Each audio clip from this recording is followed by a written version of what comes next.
हरिहन्ताणं नमो सिद्धाणं नमो आयरियाणं नमो गजायाणं नमो लोभे सौसाहूणम्।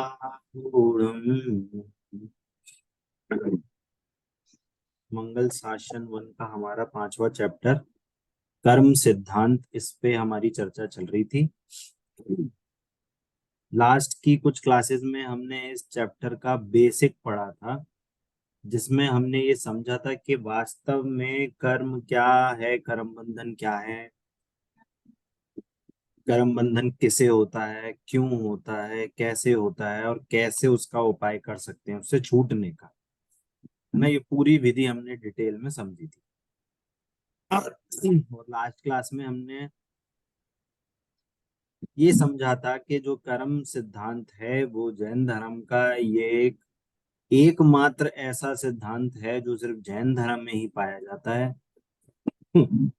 और कोई धर्म इस सिद्धांत की चर्चा नहीं करता, मतलब डिटेल में चर्चा नहीं करता।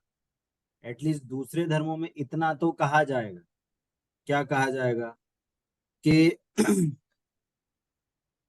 पुण्य कर्म करने से पुण्य का फल मिलता है, पाप कर्म करने से पाप का उदय आता है, पाप का इफेक्ट आता है, इतना तो बोलते हैं, है ना। एक सेकंड, है ना, इतना तो सब बोलते हैं। परंतु कर्म सिद्धांत वास्तव में किसके साथ है, कैसे एग्जिस्ट करता है, उसका आत्मा से क्या रिलेशन है, वो पूरी चर्चा अब आगे आने वाली है। ठीक है। पहले हमने ये समझा था कि जो वर्ड कर्म है, इसका दार्शनिक तरीके से या दूसरे धर्मों में हम जनरली इसका क्या क्या मीनिंग समझते हैं, है ना, इसकी बात करी थी। तो जनरल में इसका बोला था, कर्म का मतलब होता है कि धंधा, कर्म धंधा। आपका कर्म क्या है, आप क्या करते हो, है ना। एक ये मीनिंग था। दूसरा मीनिंग था कर्मवीर, कर्मयोगी। ये योग यज्ञ आदि क्रियाओं को भी कर्म कहते हैं। और दूसरा का था कि जो कर्ता के द्वारा इच्छित हो, जो कर्ता जो काम करता है वो कर्म होता है, जैसे कुम्हार घड़ा बनाता है इत्यादि। ठीक है। पर यहाँ पे जैन धर्म में जो बात कही गई है, यहाँ पे कर्म का रिलेशन एक विशिष्ट कार्य, विशिष्ट परिणमन से है ना। जैन धर्म का क्या है, अब हम चर्चा करेंगे किसकी, कर्म की चर्चा करेंगे, है ना। तो यहाँ पे कर्म की डेफिनेशन क्या बोली जा रही है, कर्म इज इक्वल टू विशिष्ट परिणमन। परिणमन मतलब परिणमन कहें, कोई कार्य कहें, हम उससे इसका रिलेशन कर रहे हैं। अब वो कार्य कैसा है, वो कार्य 3 प्रकार का है। एक है भाव कर्म,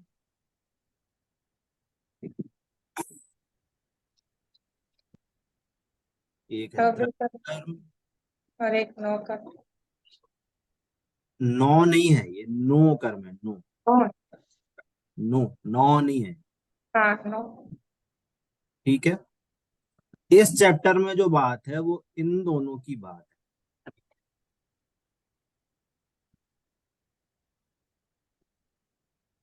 इस चैप्टर में हम इसकी बात अभी नहीं करेंगे हाल फिलहाल, है ना। तो भाव कर्म का और द्रव्य कर्म का क्या रिलेशन है, ये कर्म सिद्धांत हमको समझ। ठीक है, इतना समझ में आया। तो हमने पिछली क्लास में ये समझा था कि हम इसमें अब पहला पॉइंट लें, क्या, के भाव कर्म। भाव कर्म की डेफिनेशन क्या बोली थी। जीव के जो रागादि विकारी भाव हैं, ये सब राग भाव कर्म होते हैं। यस, देखिए क्या बोला है यहाँ पे, जो रागादि विकारी भाव हैं वे सब एक भाव स्वभाव। हैं। हम्म। अज्ञान के वशीभूत होकर जीव जब इष्ट अनिष्ट की कल्पना होती है तो इसे भाव कर्म की उत्पत्ति होती है। ये जीव की अपनी भूल है, बहुत इंपॉर्टेंट पॉइंट, ये जीव की हम्म। अपनी। अपनी हो। पर द्रव्य पर क्षेत्र पर काल जबरन जीव को नहीं, जीव का भाव नहीं बिगाड़ता, है ना। क्या बोल रहे हैं।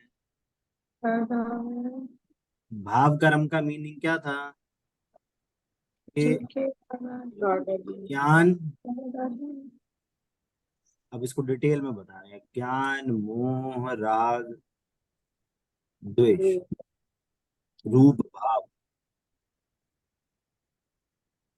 कौन से भाव, या फिर हम कहें समस्त विकारी भाव।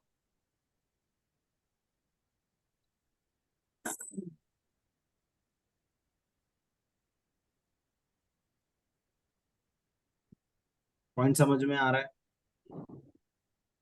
इसको हम क्या बोलते हैं, भाव कर्म, भाव का। है ना। अज्ञान क्या है, ये ज्ञान गुण की विकारी पर्याय है। मोह क्या है, श्रद्धा गुण की विकारी पर्याय। हाँ। राग क्या है, चारित्र गुण की विकारी पर्याय। तो विकारी जो भाव का मीनिंग है, ये भाव का मीनिंग है विकारी पर्याय।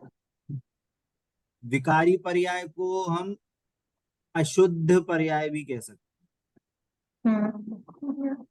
दूसरा नाम अशुद्ध करो। हैं।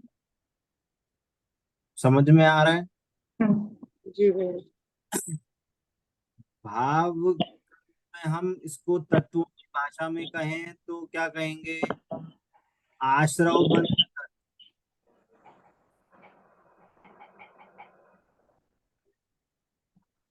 कौन से आश्रव बंध तत्व हैं, भाव आश्रव। भाव। भाव आश्रव, भाव कर्म है ये भाव आश्रव। जो द्रव्य कर्म का काम है वो द्रव्य आश्रव कर्म। जो हमने दो दो पार्ट किए थे आश्रव और बंध का, एक भाव आश्रव थे और एक द्रव्य आश्रव। एक सेकंड में सबको म्यूट कर रहा हूँ अभी हाल फिलहाल। ठीक है, पॉइंट समझ में आ रहा है। तो अब देखना यहाँ क्या बात बोली जा रही है। ये जो भाव कर्म है ना, ये जो भाव कर्म है, ये ये जो भाव हैं, ये जीव की स्वयं की गलती है।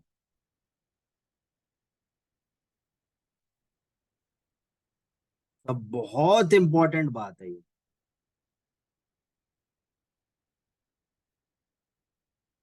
बहुत बहुत बहुत इंपॉर्टेंट बात है। ये कोई परद्रव्य जबरन इसको ये भाव कर्म नहीं कराता। क्या बोला है, पर द्रव्य, इसमें पर द्रव्य अकेला नहीं जोड़ा है। देखना क्या क्या जोड़ा है, पर द्रव्य पर क्षेत्र और पर काल। पर द्रव्य क्षेत्र, देखना अब इसका मीनिंग क्या है वो भी समझ। पर द्रव्य, गुस्सा आपको आया है तो सामने वाले ने गाली दी इसलिए गुस्सा नहीं आया। आपने स्वयं उस, देखो यहाँ पे क्या बोला जा रहा है कि विशिष्ट कार्य है ये। विशिष्ट कार्य का मतलब यहाँ पे पता है क्या है, विशिष्ट कार्य का मतलब ये है कि आप आउट ऑफ द बाउंड्री जाके आप अपना गलत काम कर रहे हो। आपका स्वभाव नहीं है ये, है ना। भाव कर्म है, जीव का स्वभाव नहीं है ये विभाव भाव है। क्या बोला, भाव कर्म क्या है, ये स्वभाव नहीं है। ये हमेशा ध्यान रखना, जब भी भाव कर्म की बात होगी ये जीव का स्वभाव नहीं है। मोह राग द्वेष, अज्ञान मोह राग द्वेष, मिथ्या तो कहें, अब इसको मिथ्या दर्शन, मिथ्या ज्ञान, मिथ्या चारित्र भी कह सकते हो, है ना। बहुत अलग अलग नाम बोल रहा हूँ मैं। चार कषाय भी बोल कर सकते हो, पांच पाप भी बोल सकते हो, नौ कषाय भी बोल सकते हो, सब इसमें गर्भित हैं। तो ये क्या है? ये पहली बात तो जीव का स्वभाव नहीं है, और ये स्वयं जीव की अपनी गलती के कारण हुआ। तो हमारे जो पर द्रव्य के प्रति जो वो आक्षेप जाता है कि इनके कारण हमको गुस्सा आया, ये नहीं, गलत बात। दूसरों पर दोषारोपण करना ये गलत है, जैन धर्म नहीं सिखाता। जैन धर्म बोलता है कि दूसरे के कारण तुम्हारे को क्रोध नहीं आया, तुम्हारे को उसमें इष्ट अनिष्ट पना था। क्या अनिष्ट अनिष्ट पना था? कि उन्होंने मेरे को मोटा कैसे बोल दिया, उन्होंने मेरे को काली कलूटी कैसे बोल दिया, उन्होंने मेरे को फलाना क्यों बोल दिया। तो हमने क्या, अब इसमें क्या डीप डाउन जाके रीजन ढूंढे, क्या है उसमें? कि हमने, देखना, हमने उस व्यक्ति विशेष को बुरा नहीं माना है। वो तो सड़क चलते कोई भी तुमको मोटा बोल दे तो तुम गुस्सा करते हो क्या? हो सकते हैं गुस्सा, सड़क चलते अरे इतनी मोटी जा रही है, तो कोई ना कोई गुस्सा हो जाता है। तो पॉइंट क्या है? कि हमें वो शब्द में, मतलब व्यक्ति, मतलब वो शब्द से हमें गुस्सा नहीं है, शब्द से हम गुस्सा नहीं होते। उस जो शब्द सुना, तो उससे हम क्या समझते हैं? कि इसने हमारा अपमान कर दिया। तो हम क्या करते हैं? अपने आप को शरीर के हाल भाव चाल से और हम उस अपने आप को आंकते हैं, उससे अपने को अच्छा बुरा मानते हैं। तो ये जो अच्छा बुरा मानना का मतलब है इष्ट अनिष्ट की कल्पना। इष्ट मतलब अच्छा मानना, अनिष्ट मतलब बुरा मानना। तो अंदर में जो ये ऐसी कल्पना बैठी है कि कोई हमें मोटा बोलेगा तो हमारे लिए अनिष्ट है। क्यों? हमारी मान कसाय को ठेस पहुंचती है। ये तो मान कसाय तो है ही, उसको और ठेस पहुंच रही है, इस कारण से गुस्सा आ रहा है। कौन समझ में आ रहा है? परंतु किसी को मान कसाई नहीं हो, मुनिराज है, नग्न घूमते हैं, दिगंबर हैं, दिगंबर व्रत के धारी हैं, सड़क चलते कितने ही लोग सब गलत गलत बातें बोलते हैं। तो क्या उनका क्रोध आता है उनको? क्या उनको कोई किसी चीज का प्रतिकार आता है? किसी चीज का बोलते हैं, जरा देखना भैया, पुलिस वाले भैया देखने जरा क्या बोल रहा है, देगा ऐसा भी रेस्पॉन्स, मतलब खुद तो प्रतिकार नहीं कर रहे, किसी और से प्रतिकार करवाते हैं क्या? नहीं आता। क्यों नहीं आता? क्योंकि वहां पे उस रूप बुद्धि छूट गई, वो अपने आप को अब शरीर से नहीं आती, है ना। तो पॉइंट क्या है? कि हम अपने को अज्ञानता के कारण, मोह के कारण, पर जीवों से, अपने स्वयं से ही, कोई और नहीं, स्वयं से ही अपने को अच्छा बुरा मान रहे हैं। सरल शब्दों में कहें, क्यों? क्योंकि अनादि के संस्कार ऐसे बैठे कि हमें जैसा शरीर मिलता है, जैसा प्रतिका, जैसा हमको परिसर मिलता है, हम अपने आप को उस रूप से ढाल लेते हैं, उसमें अपने आप को अच्छा बुरा मान लेते हैं, है ना। जैसे वो उदाहरण दिया था कहानी कि सेठ को पता चला कि 3 दिन के बाद वो क्या होगा, अपने ही बाथरूम में जाके कीड़ा बनेगा। उसको क्या लगा, ग्लानि लगी, अरे मैं इतने करोड़पति और मैं मर के यहाँ पे कीड़ा बनूंगा, है, विष्ठा खाऊंगा, उसी में ही रहूंगा, इतनी गंदगी में, बदबू में। तो बेटे को क्या बोला, देख 3 दिन बाद मेरी मृत्यु होने वाली है, और मुनिराज ने जो भविष्य, उन्होंने जो मेरे को बताया है कि मैं यहाँ पे बनूंगा नीले कलर का कीड़ा, अगर तुम्हें जैसे ही कोई नीला कीड़ा बाहर दिखे तो मेरे को डंडे से मार देना। तो क्या हुआ? 3 दिन आए, उसकी मृत्यु हुई। और वो नीला कीड़ा बन गया। अब वो रोज जाके बेटा देखे, हर आधे घंटे 1 घंटे में आया क्या, कोई नीला कीड़ा आया क्या। अगले दिन उसको नीला कीड़ा दिख गया। अब क्या करे वो बेटा, डंडे से हाँ, मारने जाए तो क्या हुआ, कीड़ा क्या करेगा, भाग जाते। वो वापस अंदर घुस जाता। क्यों? क्योंकि जैसे ही वो जीव वहां गया, उसने उस परिकर को अपने लिए अच्छा मान लिया। यही मेरा घर है, यही मेरा शरीर है। समझ में आ रहा है? तो किसी ने आपको जबरन नहीं बोला कि आप उसको अपना मानो, इससे अपने को अच्छा बुरा मान लो। बात ये चल रही है। तो जो मोह राग द्वेष जो अपनी गलती है ना, ये इसका मीनिंग ये है कि हम गलती भी हमें अपने को ही सुधारनी है। कोई दूसरा आके आपकी गलती नहीं सुधार। पॉइंट समझ में आ रहा है? कोई क्षेत्र के कारण आपको दुख नहीं हो रहा है, कोई काल के कारण आपको छुप, अरे बड़ा कलयुग चल रहा है, पंचम काल है, गुरुओं का तीर्थंकर है नहीं, कोई गुरु है नहीं, कोई रिद्धिधारी है नहीं, तो हमें कोई रिद्धि दे देते, हमारा उद्धार कर देते। क्या है, पंचम काल में है, चौथे काल में बढ़िया है ना। चौथे काल में राजा बनते बढ़िया एकदम, 10,000 15,000 रानियों से शादी कर लेते, इतना बड़ा महल होता हमारा, जो भी एक्स वाई जेड। तो काल से भी नहीं होता। पॉइंट समझ में आ रहा है?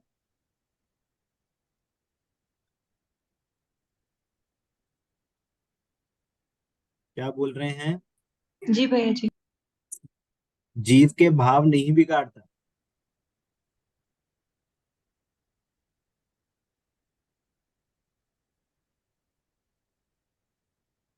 आपको पॉइंट क्लियर हो रहा है?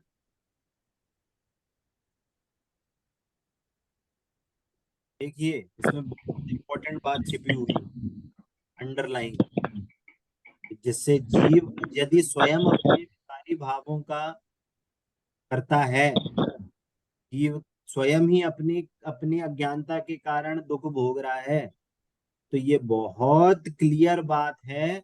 इसका मीनिंग क्या निकल रहा है कि जीव ही स्वयं अपने, क्या कह रहे हैं, पतन का कारण भी जीव स्वयं है, और अपने उद्धार का कारण भी जीव स्वयं ही हो सकता है, कोई दूसरा उद्धार नहीं कराने आएगा। पॉइंट समझ में आ रहा है?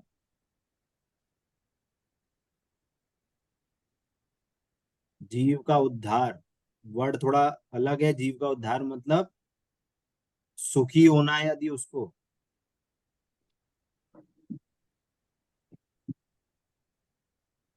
तो स्वयं अपनी गलती को सुधार के सुखी हो सकता है,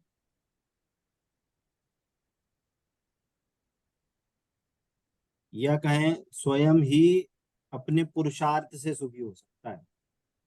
पुरुषार्थ का मतलब यहाँ पे यह है कि हम वो अपनी गलती सुधारें। समझ में आ रहा है?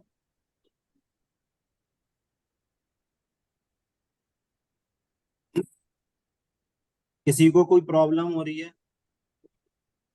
नहीं भैया। किसी को कोई समझ में नहीं आ रहा है? कोई क्वेश्चन है, कोई बात? नहीं भैया जी।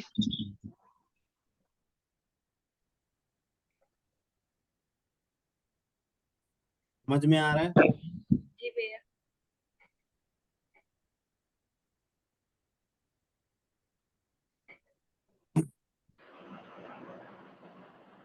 देखना, इतना यदि आपको पॉइंट क्लियर है तो हम आगे, ठीक है, चलें आगे। जी भैया। अब यहाँ पे देखना, थोड़ी कहानी थोड़ी ट्विस्ट होगी। जब जीव स्वयं अपने पुरुषार्थ के अभाव में, सबको अभी म्यूट कर रहा हूँ, ठीक है, भैया डिस्टरबेंस आ रहा है बहुत। सब लोग अपना म्यूट कर लें, है ना, किसी की प्रॉब्लम आवाज आ रही है। अब देखना, यहाँ पे थोड़ा सा ट्विस्ट हो रही है। क्या हो रही है, लाइन पढ़ते हैं पहले। अगर किसी को नहीं समझ में आया तो क्वेश्चन पूछना, ये बहुत इंपॉर्टेंट कंसेप्ट है यहाँ पे। जब जीव स्वयं अपने पुरुषार्थ के अभाव विराधक अवस्था में, मतलब कोई भी जीव जो अज्ञानी है, जो पूरा ही उल्टा पुरुषार्थ कर रहा है, जिसको हम दूसरे शब्दों में कह रहे हैं मिथ्या दृष्टि जीव है, अज्ञानी जीव है, शरीर को अपना मानता है, शरीर की क्रियाओं को अपना मानता है, तो इसका मतलब है कि वो पुरुषार्थ में अभाव है उसका। यहाँ पे पुरुषार्थ का मतलब है कि जीव को समझ, अपने स्वभाव को समझना, तत्व निर्णय करना, वो यहाँ पे पुरुषार्थ का मीनिंग यहाँ पे ये है। पॉइंट समझ में आ रहा है? अभी पुरुषार्थ का अभाव है, वो अपने आप को आत्मा नहीं जान, विराधक अवस्था है उसकी, है ना? ये वर्ड मीनिंग क्लियर होता है कौन सी अवस्था की बात चल रही है? कि जो अज्ञानी है, जो आत्मा को नहीं जानता, उसके पुरुषार्थ में अभाव होने के कारण एक कंडीशन ये है, एक तो पूरा विराधक है, दूसरा क्या है? अथवा पुरुषार्थ की कमी है। पुरुषार्थ तो कर रहा है, सम्यक दृष्टि जीव तो है, अणुव्रति है, मुनिराज है, पर अभी पुरुषार्थ की पूर्णता नहीं हुई, मतलब अभी अनंत सिद्ध नहीं हुए, अनंत अवस्था प्रकट नहीं हुई। तो कैसी अवस्था है? वो साधक अवस्था। सम्यक दृष्टि जीव है, मुनिराज हैं, अणुव्रति हैं, ऐसे जीव कौन से कहलाते हैं? ये साधक जीव कहलाते हैं, जो मोक्ष मार्ग में चल रहे हैं, परंतु अभी पुरुषार्थ की पूर्णता नहीं हुई है, मतलब अभी पुरुषार्थ की कमी है। पुरुषार्थ की पूर्णता मतलब मोक्ष हो जाए, अनंत अवस्था प्रकट हो जाए। ठीक है, तो दो कंडीशन बोली। एक कंडीशन के जो पूर्ण ही अज्ञानी है, आत्मा को ही नहीं जानता, शरीर को अपना मानता है, शरीर से अपना बिगाड़ सुधार मानता है। दूसरा अवस्था क्या है?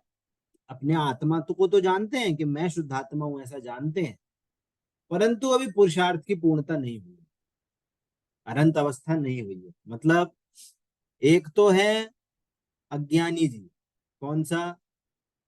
जो जनरल पब्लिक, जो हम आसपास देख सकते हैं। और एक जीव क्या? कि जो मान लो महावीर, बालक महावीर है, या राजा राजा की अवस्था में महावीर है ना, या ऋषभनाथ मुनिराज की अवस्था में है, राज्य काल में वो अभी क्या कर रहे हैं? राज्य पाठ का भोग कर रहे हैं, तो वो क्या कहलाएंगे? वो साधक अवस्था कहलाएगी, कि सम्यक दृष्टि तो है, परंतु अभी पुरुषार्थ की, अभी उस अवस्था में कमी है। जब भगवान बन गए थे तो पुरुषार्थ की पूर्णता हो गई। क्लियर हो रहा है? ऐसा। तो दो अवस्था में क्या हो रहा है कि उस अवस्था में राग द्वेष करते हैं। पॉइंट समझ में आया? पहले लाइन पढ़ते हैं, फिर उसका अच्छे से और क्लियर करेंगे। फिर लाइन पढ़ते हैं वापस। पहले दो, अच्छा, दो अवस्था किसको समझ में नहीं आई वो हाथ खड़ा करे, या वो बोले कि हाँ मेरे को ये बात नहीं समझ में आ रही। आप क्या बोल रहे हो दो अवस्था के बारे में? है ना, रेज हैंड करो या माइक अनम्यूट करके बताइए। हाँ, अनम्यूट किया मैं। हाँ। ये पहला कारण है कि वो अज्ञानी है, वो शरीर को अपना मानता है, आत्मा को समझता भी नहीं है, मानता भी नहीं है।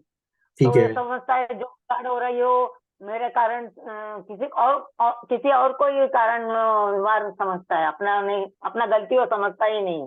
दूसरा कारण क्या बताया आपने भैया? कि वो पुरुषार्थ की कमी है, मतलब वो एफर्ट्स ही नहीं डालता है नहीं नहीं है नहीं, ना? एफर्ट्स नहीं डालते, नहीं, एफर्ट्स हैं, बड़े भी हाँ, कंप्लीट एफर्ट्स नहीं है।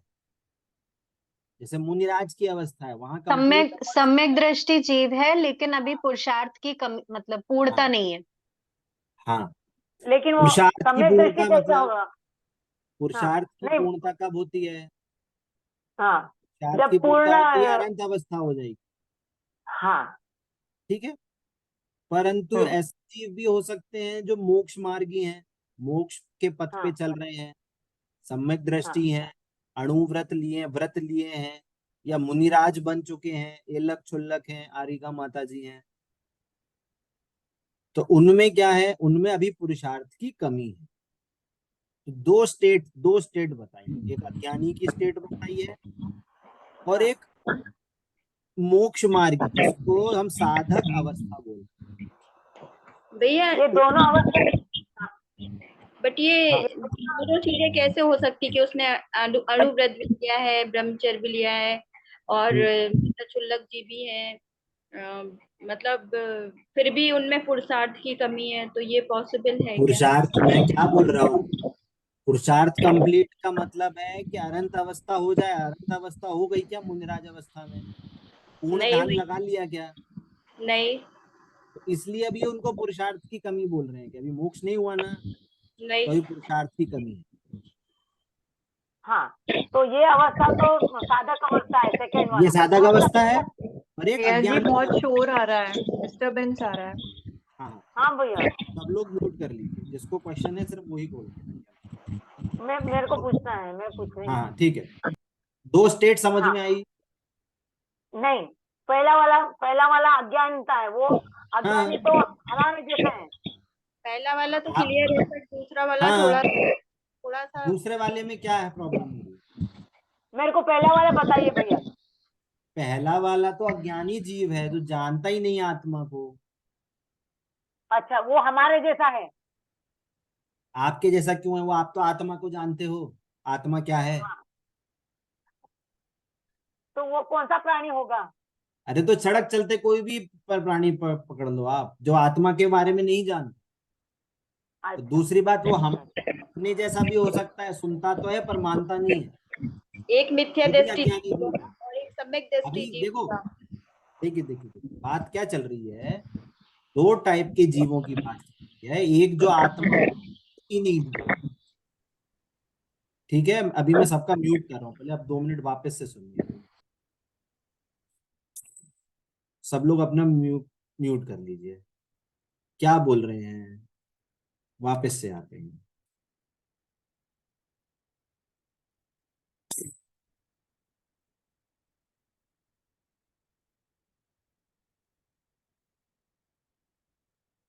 दो टाइप की जीव की बात चल रही है।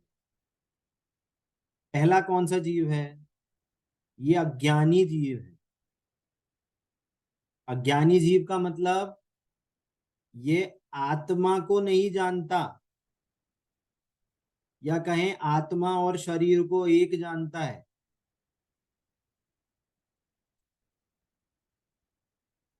अभी लिखिए नहीं, पहले समझिए।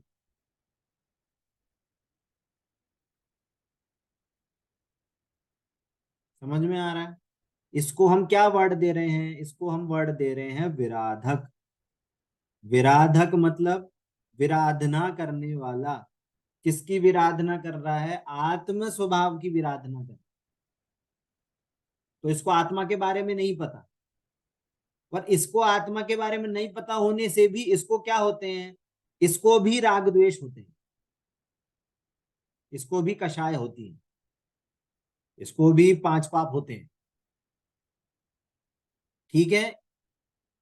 दूसरे क्या बोल रहे हैं? इनको बोल रहे हैं ज्ञानी जीव। ज्ञानी जीव मतलब इनको भेद विज्ञान है, आत्मा और शरीर को अलग अलग जानते हैं। इनको हम क्या बोल रहे हैं? इनको हम बोल रहे हैं साधक जीव। ये साधक जीव सम्यक को अभी उनकी साधना चल रही है, साधना पूर्ण नहीं हुई है, इनको भी राग द्वेष हो। तो ये सम्यक दृष्टि तो हुआ ना भैया जी? तो मैंने कब मना किया नहीं है? ज्ञानी बोल तो रहे ना, उसको आत्मा का ज्ञान है, सम्यक दृष्टि है। राम थे, राम थे, राम की पत्नी को रावण उठा के ले गया। राम सम्यक दृष्टि थे कि नहीं थे? राम सम्यक दृष्टि थे। तो वो उनकी पत्नी को कोई उठा के ले गया तो उनको गुस्सा आएगा कि नहीं आएगा? आएगा। उनके भाई को कोई तीर, उसने जहर का तीर मार दिया, तो उनको खेद होगा कि नहीं होगा? उनको शोक होगा कि नहीं होगा? उनको रोना आएगा कि नहीं आएगा? आएगा। अरे सम्यक दृष्टि है तो रोना नहीं आएगा क्या? अरे आ सकता है। क्यों? क्योंकि अभी वो साधक अवस्था है उनकी, अभी कहने का मतलब है अभी पूर्ण वीतरागी नहीं हुई। भैया समझ जी, गए? इसमें अपन कौन सी कैटेगरी में है? अब आप अपने हिसाब से देखो, हम तो नहीं जानते, ये इंडिविजुअल कॉल है, ये हमारी कॉल नहीं है। इसमें कोई आएगा इसमें तो कोई एक्स्ट्रा साइंस नहीं होगा, लगाया है। पर दोनों उस टाइप के जीवों को राग द्वेष होते हैं, ये बता रहा है। जब तक आप वीतरागी नहीं हो तब तक राग द्वेष होंगे, चाहे आप अज्ञानी हो चाहे ज्ञानी हो। मुनिराज को भी राग द्वेष होते हैं, अणुव्रति को भी राग द्वेष होते हैं। मुनिराज को अलग टाइप के होते हैं, अणुव्रति को अलग टाइप के होते हैं। नॉर्मल सम्यक दृष्टि हो, राम जैसे भरत जैसे, तो उनको अलग राग द्वेष होते हैं, और अज्ञानी हो उसको अलग। बट राग द्वेष होते हैं, बात इतनी। उनकी क्वालिटी अलग है, इनकी क्वालिटी अलग है, पर राग द्वेष दोनों को है। इतनी बात कही। क्लियर हुआ? मधु जी क्लियर हुआ? ठीक है, चलिए अब आगे क्या बोल रहे हैं, वापस से पढ़ रहा हूं लाइन। जब जीव स्वयं अपने पुरुषार्थ के अभाव विराधक अवस्था में, पुरुषार्थ का अभाव है, आत्मा को नहीं जानता, उस अवस्था में एक अवस्था बताई, अथवा पुरुषार्थ की कमी साधक अवस्था में राग द्वेष करता है। एक अज्ञानी जीव भी राग द्वेष करता है, सिंपल वर्ड्स में बोले, और एक ज्ञानी जीव है अभी साधक अवस्था है, उसको भी राग द्वेष होते हैं। ठीक है, अब राग द्वेष हुए, अब राग द्वेष को पकड़ना। बात ये थी कि दोनों कंडीशन में राग द्वेष होते हैं, अब राग द्वेष की बात इंपॉर्टेंट हुई, तो राग द्वेष को पकड़ के रखें। तो क्या बोल रहे हैं, राग द्वेष हुए दोनों को, अब क्या हुआ उसके आगे, तब बाहर में सहज ही निमित्त रूप में द्रव्य कर्म का उदय रहता है। जब अज्ञानी को राग द्वेष होते हैं चाहे राग ज्ञानी को राग द्वेष होते हैं, दोनों को उस समय सेम टाइम पे कर्मों का उदय होता है। कहा? बाहर में। कहाँ उदय आएगा कर्म का? हमने जो डिवीजन किया था, एक तरफ जीव है, एक तरफ कार्मण शरीर है। उदय कहाँ आ रहा है? या तो कार्मण शरीर में उदय आएगा या बाहर की चीजों में उदय आएगा। बाहर की चीज मतलब शरीर आदि में, संयोगों में, इसमें उदय आएगा। शरीर में चोट लग गई, शरीर आपका गोरा हो गया, शरीर काला हो गया, बाल काले हैं, बाल सफेद हो गए, आंख से दिखना कम हो गया, झुर्रियां आ गई, whatever X Y Z, ये क्या है काम? ये कर्म के उदय का काम है। ठीक है, आपको घर मिलना था, घर मिल गया, घर की छत टूट गई, नई गाड़ी आ गई, गाड़ी टूट गई, किसी ने आपको बुरा भला कह दिया, ये सब क्या है? ये एक्सटर्नल काम है। क्या बोल रहे हैं? बाहर में सहज ही अपने आप कोई करा नहीं रहा। बारिश हो रही है, बारिश जा रही है, किसी ने कराया क्या? नहीं, वो अपने आप कर्मोदय का कारण है। सॉरी, कर्मोदय से नहीं, अपने आप से हो रही है, वो भी कर्मोदय के कारण नहीं हो रही, वो तो नॉर्मल परिणमन है। अभी यहाँ पे जो उसके पास में जो बाहर कर्मण शरीर और ये जो हमें औदारिक शरीर है, इसके परिणमन की अभी बात चल रही है। तो वो क्या है? ये द्रव्य कर्म का उदय का काम है। मतलब पूर्व में जो राग द्वेष किए थे, पूर्व में जो अज्ञानता मोह आदि के विकारी भाव करे थे, उस टाइम पे कर्म बंधन हुआ, है ना? जैसे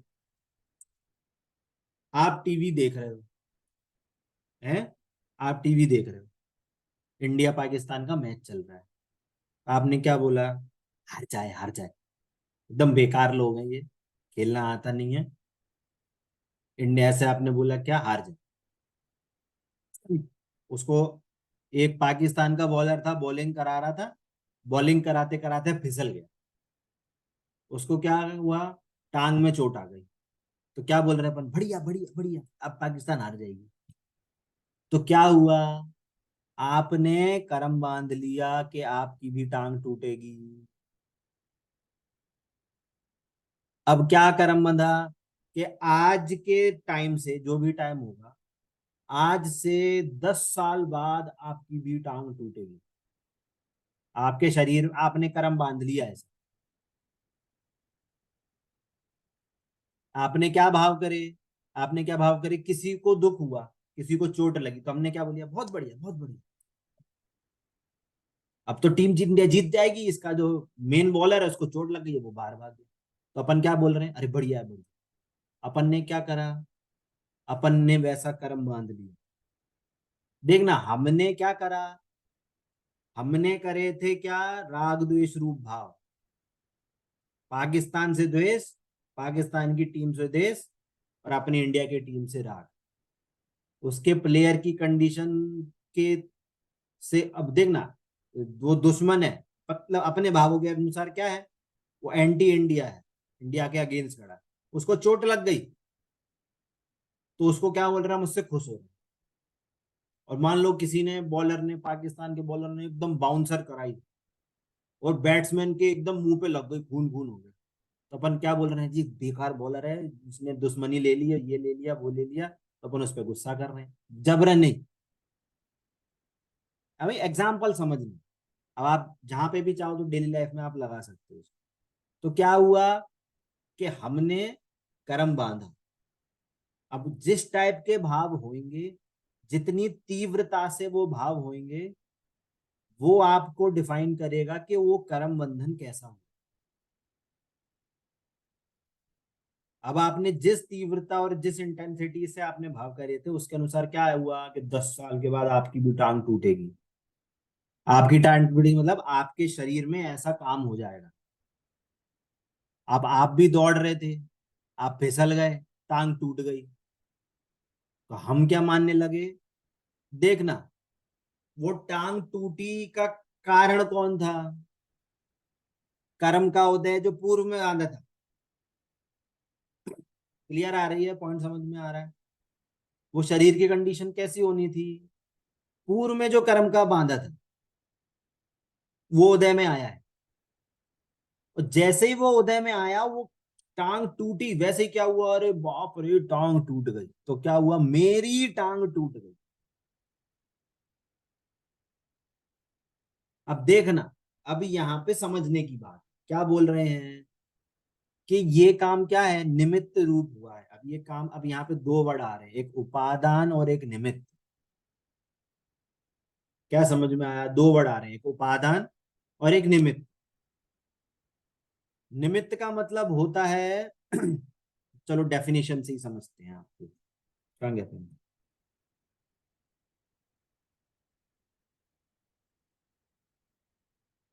किसी को पता है उपादान और निमित्त क्या होता है? निमित्त भैया जी, जैसे कोई भी काम को करने के लिए, जैसे रोटी बना रहे हैं तो बेलन निमित्त है। माध्यम। अच्छा। उपादान मतलब जो स्वयं खाद्य रूप परिणाम, इसका हम मीनिंग भी समझेंगे। और दूसरा क्या है, वर्ड निमित्त। निमित्त। भैया डिस्टरबेंस आ रहा है और ये मधु आंटी के माइक में आ रहा है शायद।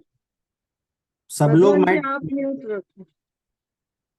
ठीक है, म्यूट कर लीजिए सब। मैंने अनम्यूट किया है, म्यूट नहीं, किया है। आपका आपने नहीं, आपका नहीं, वो आंटी का। हाँ, मैं ही सब मधु लोग आंटी कर हूँ। लीजिए, ठीक है।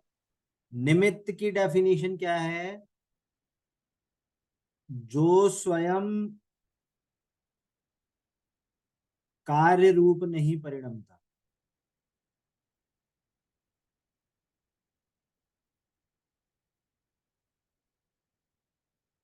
परंतु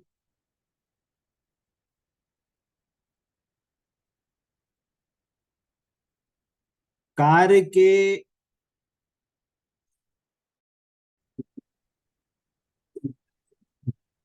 हाँ कहाँ पे थे, उपादान और निमित्त।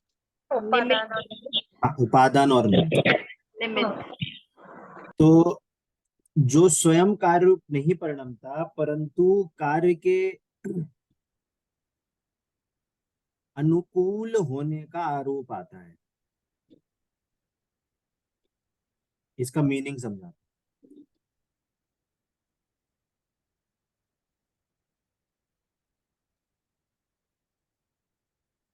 अच्छा, आप लोग बताइए, आपके घर में रोटी कौन बनाता है? हम स्वयं। अब बनाते हैं। हम बोल रहे हैं आप नहीं बनाते नहीं नहीं, सेल्फ ही बनाते थे, हैं? खुद ही बनाते थे ये जी। आप ही बनाते हैं भैया बनाते हैं, चलो ठीक है। हम ऐसा करते हैं, आपको आटा नहीं देते हैं और आप रोटी बनाते अब रोटी बनेगी कैसे? नहीं हैं। बन तो फिर पाएगी। इस कोई निमित्त हो गया। आप रोटी बनाने में निमित्त हैं। आटा। रोटी कौन बन रहा है? बना तो आटा आटा है, रो रोटी रूप आटा बन रहा रोटी बना रहा है। है ना। अभी सभी 2 मिनट के लिए म्यूट कर लीजिए। क्या बोल रहे हैं? अब कार्य किसमें हुआ? कार्य समझना, रोटी बनने का कार्य किसमें हुआ? आटे आटा से तो रोटी बनी, आटे में। आटे में कार्य हुआ है। आपने बस हिलने डुलने का उसका काम किया है, आपने रोटी नहीं बनाई। पॉइंट समझ में आ रहा है? कुम्हार घड़ा बनाता है क्या? कुम्हार घड़े बनाने में निमित्त है। घड़ा कौन मिट्टी से बनाता है? बना, मिट्टी घड़ा बनाता है। मिट्टी बराबर। पॉइंट समझ में आ रहा है? इसका मीनिंग क्या हुआ कि यहाँ पे 2 कार्य हो रहे हैं। एक तो स्वयं उपादान, जो मिट्टी घड़े रूप परिणमित हुई। मिट्टी घड़े से, मिट्टी की अवस्था क्या थी? गीली थी अवस्था, शेप रूप अवस्था आई और उसको सुखाया तो घड़ा बना। तो ये प्रोसेस किस में हुई? कि मिट्टी में। तो मिट्टी उपादान है। मिट्टी क्या है? उपादान है। ठीक है। और कुम्हार क्या है? उसका जो चाक है वो क्या है? वो निमित्त है। निमित्त तो है। निमित्त है कि जब वो घड़ा बना तब कुम्हार वहां पे प्रेजेंट था, इसीलिए उसको घड़ा बनाने में कुम्हार निमित्त है। इसलिए निमित्त के एंगल से बोलते हैं कुम्हार ने घड़ा बनाया। वास्तव में घड़ा तो मिट्टी ही बनाती है। रोटी तो वास्तव में आटे से ही बनती है, पर चकला बेलन आग वगैरह क्या है? ये निमित्त है, वहां प्रेजेंट थे। हम आपसे बोले अगर आपने रोटी बनाई, चलो चकला बेलन आग हटाओ, सब आप बनाओ, चलो रोटी। आप यदि रोटी बनाते हो ना, तो आपको रोटी रूप परिणमित होना पड़ेगा। पहले आप चक्की में पिसोगे, फिर आपका आटा लगाया जाएगा, फिर आपकी रोटी बेली जाएगी। पॉइंट समझ में आ रहा है ना? वैसे ही जो कार्य हुआ उस टाइम पे, 2 अलग अलग द्रव्यों की या 2 अलग अलग वस्तुओं की क्या होती है? एक्टिविटी होती है। एक में तो एक्चुअल जो काम जिसमें हो रहा है उसको बोलते हैं हम उपादान। जैसे रोटी, आटे से रोटी बनी, मिट्टी से घड़ा बना, तो उपादान क्या है? वो स्वयं वस्तु। अब उस टाइम पे बाहर में जो वस्तु प्रेजेंट थी, है ना, उस टाइम पे जो वस्तु प्रेजेंट थी, उस प्रोसेस के होते टाइम पे जब वो प्रोसेस हुई तो कुम्हार वहां पे प्रेजेंट पाया गया। तो हमने क्या बोला कि कुम्हार ने घड़ा बनाया। फॉर एग्जाम्पल, सूरज उगा और फूल खिला, ये दोनों क्या है? ये इंडिपेंडेंट काम है। खिलने का काम किसमें हुआ? फूल में। वो स्वयं की फूल की उपादानगत योग्यता है। और सूरज का खिलना हुआ। तो यदि सूरज का खिलना हुआ और उससे फूल खिलते हैं, तो सारे फूल एक साथ खिलने चाहिए, कली को भी खिल जाना चाहिए, जो डेवलप नहीं हुआ वो भी खिल जाना चाहिए। ऐसा तो नहीं होता। परंतु जब वो फूल खिलते हैं तो सूरज दिखता है, सूरज का उगने की प्रोसेस होती है। तो वो प्रोसेस जो हुई उसके टाइम पे होने के कारण, दोनों का समकालीन होने के कारण इसको उसका निमित्त कह दिया जाए। तो सूरज हो जाता है निमित्त, फूल है उपादान। ठीक है, अब मैं क्वेश्चन पूछ रहा हूं, राग द्वेष कौन करता है? जीव के कर्म। अब आप माइक खोल सकते हैं। जीव। जीव करता है। तो जीव क्या हुआ? उपादान के निमित्त। उपादान। उपादान। उस टाइम पे जब जीव को राग द्वेष हुए तो उस टाइम पे कर्म का उदय हुआ। वो क्या था? एक ही टाइम पे समकालीन एक ही कार्य था। तो उसको हम क्या बोल रहे हैं? उसको हम बोल रहे हैं कि वो निमित्त है। कर्म का एक्टिविटी हुई, पूर्व कर्म का उदय आया, है ना? पूर्व कर्म का उदय आया, कर्म का क्या हुआ? उदय।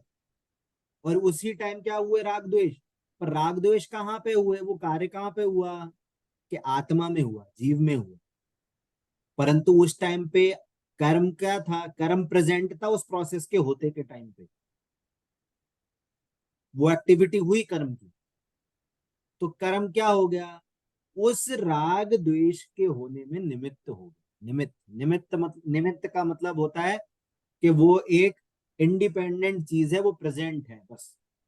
और निमित्त का मतलब होता है कि वो स्वयं राग द्वेष रूप परिणमित नहीं हो रहा, वो स्वयं घड़े रूप परिणमित नहीं हो रहा, वो स्वयं रोटी रूप परिणमित नहीं हो रहा। उस लाइन एकदम वापस से पढ़िए आप। परंतु क्या बोल रहे हैं? परंतु वो कार्य रूप तो परिणमित नहीं होता, परंतु उस कार्य के अनुकूल होने का आरोप आ रहा है। बस हम एक आरोप से बात कर रहे हैं, उसने कुछ काम नहीं किया। आपने रोटी नहीं बनाई, कुम्हार ने घड़ा नहीं बनाया, आप वहां पे प्रेजेंट थे, इसलिए आप पे आरोप आ गया कि भैया आपने रोटी बनाई, कुम्हार ने घड़ा बनाया। या उसको दूसरे शब्दों में बोलें कि कर्मों ने राग द्वेष कराया, सूरज ने फूल खिलाया, क्योंकि वो वहां प्रेजेंट था, तो उस पर आरोप जा रहा है। पॉइंट बहुत इंपॉर्टेंट बात है। ये क्या बोल रहे हैं? आरोप है, ओनली आरोप। ये नहीं कह रहे कि उसने ही किया है। वर्ड का मीनिंग समझ पा रहे हैं आप? मतलब हम उस पे इंग्लिश में क्या बोलेंगे? आरोप को ऑब्लिगेशन है। क्या बोल रहे हैं? ये एक ऑब्लिगेशन आ रहा है उस वस्तु पे, बस क्योंकि वो वहां प्रेजेंट थी, है ना? जैसे अब मतलब क्राइम किया, उसकी भाषा में क्या बोलते हैं? जैसे मान लो, तो थोड़ा गलत उदाहरण है। क्या गलत उदाहरण है? कि एक आदमी ने, दो आदमियों के बीच में लड़ाई हो गई, है ना? तो उस तो पहले वाले आदमी ने क्या करा? दूसरे वाले आदमी के गोली मार दी उसको, या मान लो उसको चाकू घोंप दिया, उसको मार डाला। तो उस आदमी का फ्रेंड भी था वहां पे, परंतु उसने कुछ नहीं करा, वो साइड में खड़ा हुआ। तो जब पुलिस पकड़ने आएगी तो किसको पकड़ेगी? सिर्फ अकेले उस आदमी को कि उसको फ्रेंड को भी? फ्रेंड को भी पकड़ेंगे। क्यों दोस्त को भी ले पकड़ेंगे? जाएंगे। कि तुमने काम तो कुछ नहीं किया, कुछ नहीं किया, लेकिन बच्चा मना परंतु कर। तुम वहां प्रेजेंट थे ना, हाँ। तो तुम भी आरोपी हो, चलो तुम भी थाने चलो। बट ये क्यों है? ये एक आरोप लग रहा है, खराब उसने कुछ नहीं है। एक आरोप का मीनिंग बता रहा, उसके लिए एग्जाम्पल दिया था। वैसे ही जब जीव को राग द्वेष होते हैं, तब वहां पे कर्म का उदय होता ही है, होता ही है, होता ही है। ये नियम है। क्या बोला? अब जो डेफिनेशन आप समझ रहे हैं उसके हिसाब से क्या बोला?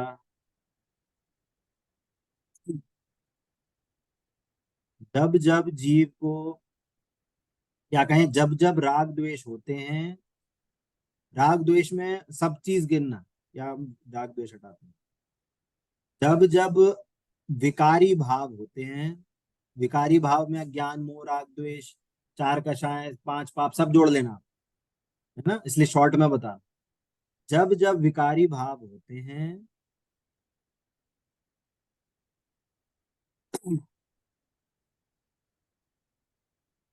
तब तब कर्म का उदय होता है।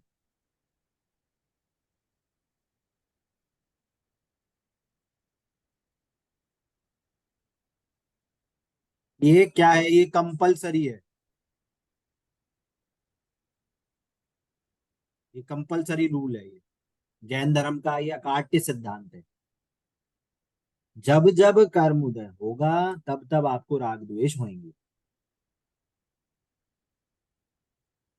सॉरी, उल्टा बोल दिया, जब जब जब, हाँ, क्योंकि यहाँ पे देखना, यहाँ पे हम कार्य उपादान की बात कर रहे हैं, किसकी, जीव के राग द्वेष को मुख्य करके बात कर रहे हैं, ठीक है, कि जब जब राग द्वेष होते हैं तब तब कर्म का उदय होता है ना। तो हमारी विकारी भाव क्या है, ये मुख्य कार्य ये है, विकारी भाव, ठीक है। अब वापस से लाइन पढ़ते हैं, क्या बोल रहे हैं, आपको स्क्रीन दिख रही है क्या, पीडीएफ की?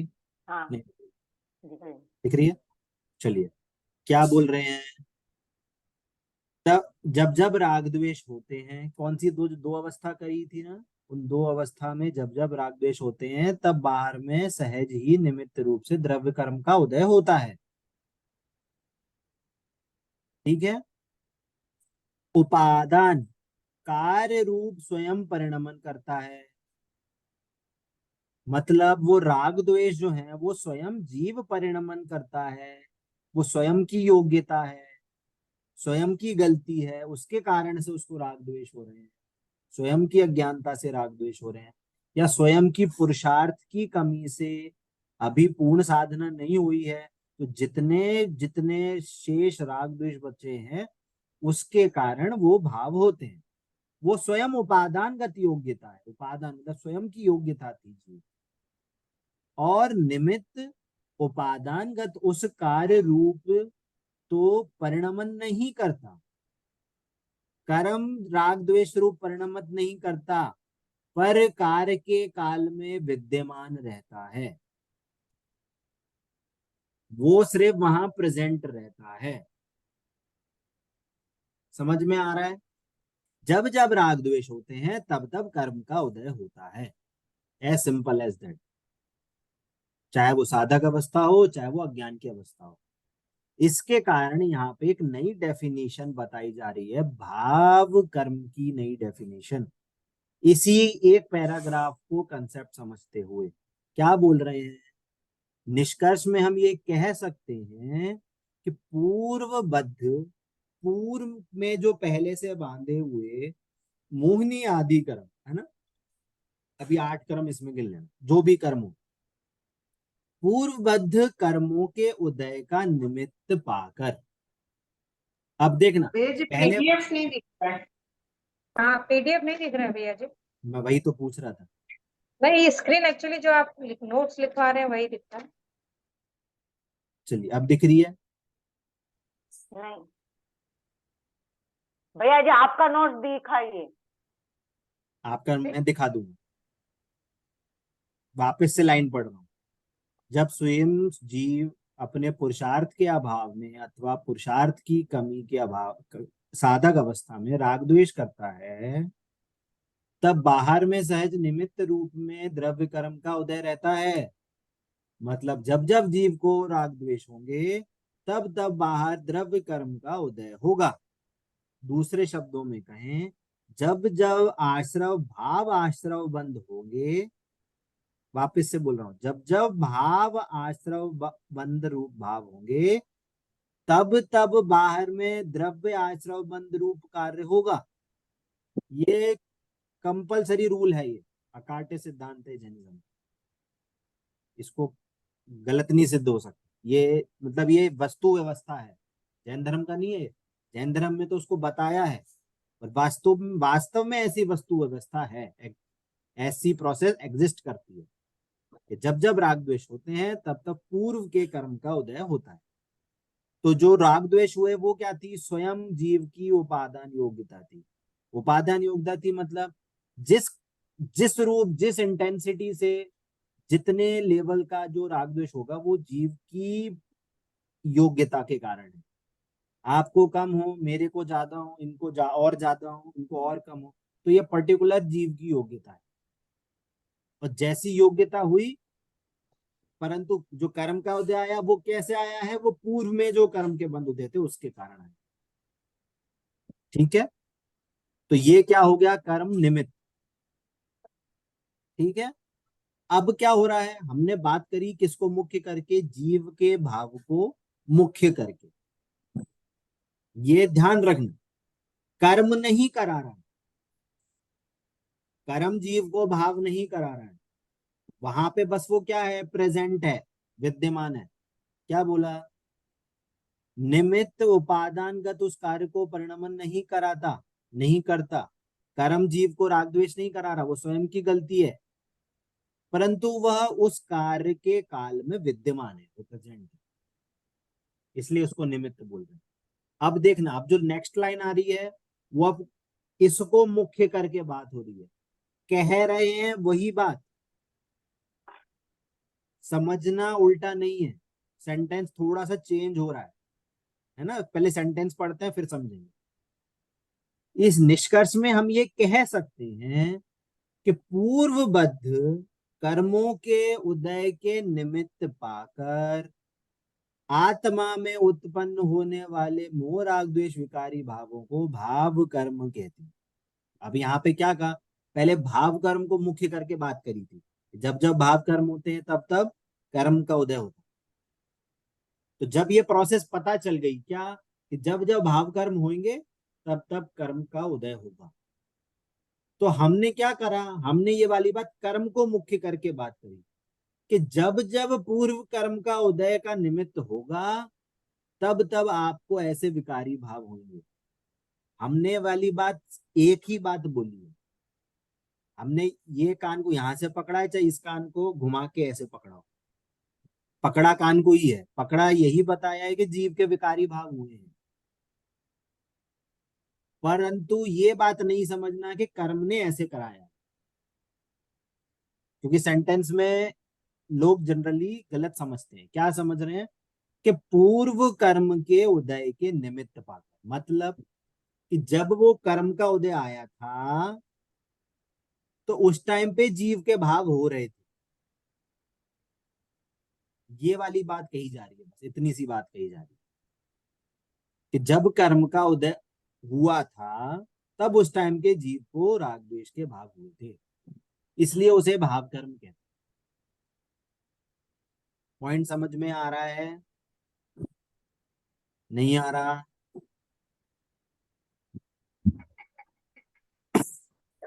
मधु जी, धर्मिष्ठा जी, सुनैना जी, हाँ क्लियर हो रहा है?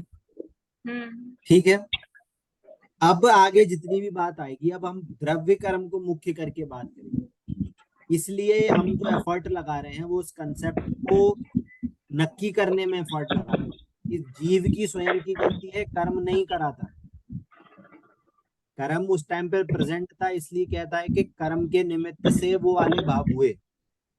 कर्म के निमित्त से, वर्ड में एम्फेसिस दे रहा हूँ, कर्म के निमित्त से मतलब कर्म प्रेजेंट था, दैट्स इट। कर्म के निमित्त से का मतलब नहीं है कि कर्म ने राग द्वेष करा, पर सभी जगह तो कर्म ही प्रेजेंट होता है और हम उसी को दोष देते हैं कि हमने ऐसे कर्म करे इसलिए हमारे कर्म हाँ, उदय में तो अब सुनना, अब वो वाली बात क्यों कह रहे हैं कि जीव के जो विकारी भाव है ना, इसका कंपलसरी रिलेशन कर्म से है, कंपलसरी रिलेशन। जब जब राग द्वेष होंगे इसका मीनिंग है कि कर्म उदय होगा ही होगा, और ये जीव के स्वभाव भाव नहीं है। जीव के लक्ष्य करने से ये विकारी भाव नहीं होते, पर द्रव्य के लक्ष्य करने से विकारी भाव होते हैं, जीव के अशुद्ध भाव हैं, इसीलिए उसको कर्म का कार्य कहकर बताया जाता है, कहा जाता है। क्यों? क्योंकि ये काम जो हो रहा है विकारी भाव, ये आत्मा का स्वभाव नहीं है, इसलिए कहते हैं कि कर्म नहीं सिद्ध, उसका आरोप आ जाता है। जैसे जैसे मान लो कोई टेररिस्ट है, ठीक है, अभी अपन बढ़िया जी, आंटी को म्यूट कीजिएगा, आवाज नहीं आ रही है। हाँ हाँ खर बहुत है। ठीक है, आंटी ठीक का है, म्यूट शांति रखिए, शांति से सुनिए, घर घर को ध्यान मत रखिए, बात क्या है वो सुनिए। नहीं, कुछ सुनाई नहीं दे रहा भैया जी। अब तो सुनाई दे रहा है, अब तो सब म्यूट हो गए। हाँ हाँ, क्या बोल रहा था, इसलिए फ्लो टूट जाता, क्या बोल रहा था मैं, हाँ, जो हमने कर्म को भाव कर्म का या राग द्वेष का जो कारण करा है, वो दो दो कारण से है। क्यों, क्या दो कारण है? पहला कारण है कि जब जब राग द्वेष होते हैं तब कर्म का उदय होता ही होता है। ऐसा नहीं हो सकता कि जीव को राग द्वेष हो और कर्म का उदय ना हो। यदि ऐसा हो जाएगा तो राग द्वेष जीव का स्वभाव सिद्ध हो जाएगा, और जो चीज स्वभाव होती है कभी मिटती नहीं है। अब मधु जी ने क्वेश्चन पूछा, वो खुद क्या बोला मैंने मधु जी? ये कि जब भी मतलब कुछ भी होता है तो हम कर्मों को पहले दोष देते हैं कि हमारे कर्म ऐसे थे तो हमारा ऐसा मैंने हुआ। क्या बोला, ये तो आपका क्वेश्चन था, मैंने क्या बोला? आप देखो, क्वेश्चन आपने पूछा, आपने आंसर पूछा। अब देखिए, वापस से बता रहा हूँ, फिर क्लास एंड करेंगे, टाइम हो गया। जो ये आपका बोलना है कि हम कर्मों को दोष देते हैं, वो दो रीजन से। एक रीजन ये है कि जो राग द्वेष होते हैं वो कर्म के उदय के कारण, मतलब उस टाइम पे कर्म का उदय होता ही होता है। जब जब राग द्वेष होंगे तब तक कर्म का उदय होगा। ऐसी कंडीशन नहीं हो सकती कि जब कर्म राग द्वेष हो और कर्म का उदय ना हो। यदि ऐसी कंडीशन बन जाएगी तो वो राग द्वेष आत्मा के स्वभाव सिद्ध हो जाएंगे, और जो स्वभाव होता है वो कभी मिटता नहीं है, और जो मिटे नहीं वो सदा काल रहेगा। इसलिए फिर राग द्वेष को मिटाने का संभव ही नहीं हो पाएगा, पहली बात। दूसरी बात, ये जो राग द्वेष रूप वाले भाव है ना, आत्मा के स्वभाव नहीं, ये विकारी भाव ही आत्मा के लक्ष्य से नहीं होते। इसलिए उसकी दृष्टि हटाने के लिए उसका कारण हम आत्मा को नहीं बोलेंगे, उसकी दृष्टि हटाने के लिए उसका कारण किसको बोलेंगे कि कर्म के कारण है। इसलिए बोलते हैं कि कर्म के कारण हमको हमारा राग द्वेष हो रहा है। एग्जाम्पल क्या, कि जैसे एक लड़के ने अपराध तो किया, लड़के ने गोली तो चला दी, अपराध तो कर दी, चोरी तो कर दी, तो हम उसका कारण किसको बोलेंगे? एक तो भैया वो स्वयं का कारण है, स्वयं ने गलती करी। पर दूसरा कारण क्या बोलेंगे? अरे वो गलत लड़कों की संगति में रहता था, चोर चक्कों की संगति में रहता था। तो आरोप किस पे डालेंगे? उन चोरों चक्कों पे। बेटा मेरा ही है, बेटा मेरा ही है, उस मेरे बेटे ने चोरी करी तो क्या बोलेंगे? भैया पापा को पकड़ो, पापा ने चोरी, पापा को चोरी कराई क्या? पापा को नहीं बोलेंगे चोरी का कारण। किसको बोलेंगे चोरी का कारण? वो संगति को बोलेंगे चोरी का। वैसे ही जो राग द्वेष हो रहे हैं ना, वो आत्मा शुद्ध आत्मा के कारण नहीं हो रहे, वो कर्मों की संगति के कारण हो रहे। संगति है, दैट्स इट। जब राग द्वेष हो रहे हैं तब कर्म का उदय क्या है? कर्म का उदय प्रेजेंट है वहां पे। इसीलिए ये कहा जा रहा है कि कर्म के निमित्त से राग द्वेष हुआ। परंतु वो ये ज्ञान में हमें बैठा के रखना है कि राग द्वेष हुए तो जीव की स्वयं की गलती से। वो चोरी उस लड़के ने स्वयं करी थी। भैया जी एक क्वेश्चन और है कि मिथ्या दृष्टि जीव की आत्मा का स्वभाव तो मतलब नहीं बदल सकता, पर क्या सम्यक दृष्टि जीव के आत्मा का स्वभाव भी नहीं बदलता है क्या? ये क्या क्वेश्चन है, स्वभाव नहीं बदल सकता मतलब?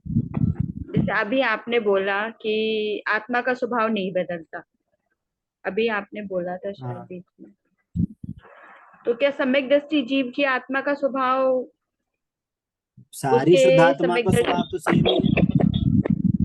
आप भी शुद्धात्मा हाँ, हो कि नहीं? अशुद्ध भाव जैसे मिथ्या दृष्टि जीव है उसके अशुद्ध हाँ। भाव है तो मान सकते हैं कि उसकी जो वर्गणाएं वो थोड़ी सी डिस्टर्ब होंगी, बट क्या सम्यक दृष्टि जीव की भी वर्गणाएं डिस्टर्ब रहती है, आकुलता व्याकुलता रहती नहीं रहती? मैंने शुद्धात्मा की बात करी है। हाँ, आपने शुद्धात्मा राग द्वेष रूप नहीं परिणमित होती। आप दो चीज को मिसकनेक्ट कर रहे हो। चलिए मैं एक बार और सुन लेती हूँ क्लास, बट इसमें मेरा एक डाउट है, मैं और आप नेक्स्ट क्लास में पूछो, वापस से क्लास सुन के वापस से पूछो। जी भैया। है ना, आज की क्लास में थोड़ी एनर्जी लगा के बहुत सारी चीजें समझाई है। जिसको नहीं समझ में आया वो वापस से सुनना है इस क्लास को। और अपनी नेक्स्ट क्लास वेडनेसडे को दोपहर में 2:30 बजे होगी। ठीक है, जैसा आप सभी लोगों ने टाइम फिक्स किया था। ठीक है, तो टाइम का भी ध्यान कभी रखिएगा। से क्लास कभी से होगा भैया? मंडे वेंसडे फ्राइडे ही रहेगा। ओके, है ना, बट ओके, आज कल से 10 लक्षण शुरू है तो वेंसडे को 2:30 बजे होगा। बाकी टाइम तो आपको रात को मंदिर में जाना रहेगा, इसलिए रात को नहीं हो पाएगी। ठीक है, चलिए। हमारा प्रोग्राम दिन में ही रहता है भैया, सुबह से। ठीक है, ठीक है, ओके, चलिए। नेक्स्ट क्लास में आपके जो भी डाउट हो, नेक्स्ट क्लास में सारे डाउट को कंप्लीट करें। Okay, okay, okay.